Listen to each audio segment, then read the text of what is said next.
யோசுவாவின் புஸ்தகம் 9வது அதிகாரம் 4வது வசனம் சொல்லுகிறது, ஒரு தந்திரமான யோசனை பண்ணி தங்கள் ஸ்தானாதிபதிகளைப் போல காண்பித்து பழைய ரெட்டு பைகளையும் பீரல் பொத்தலான திராட்சை துருத்திகளையும் தங்கள் கழுதையின் மேல் வைத்தார்கள்.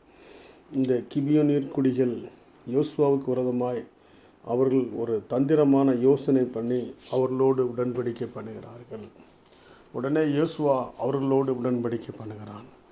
இந்த காலை வேளையில் உன் ஆவிக்குரிய வாழ்க்கையிலும் உன் உலகப்புறமான வாழ்க்கையிலும் உன்னோடு கூட ஐக்கியம் கொள்கிறவர்கள் எப்படி என்பதையும் அவர்கள் எப்படிப்பட்டவர்கள் என்பதையும் நாம் அறிந்து கொள்ள வேண்டியது அவசியமாக இருக்கிறது.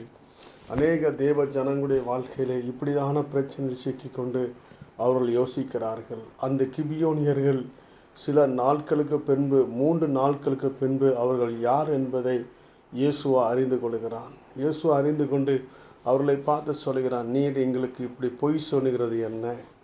எங்களை பார்த்து நீங்கள் பொய் சொல்லுகிறது என்ன என்று சொல்லி அவர்களை உடன்படிக்கை பண்ணினபடியினால் அவர்களை அவன் கொல்லாமல் வைக்கிறான். பின்பு அவன் யோசனை பண்ணி என்ன சொல்கிறான், நீங்கள்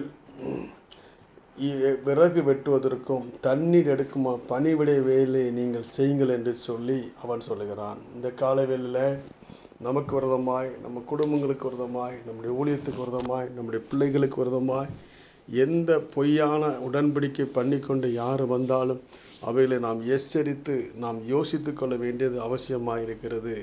இந்த கால வேளையில் நாம் எச்சரிப்பாக இருப்போமாக. ஆமென்.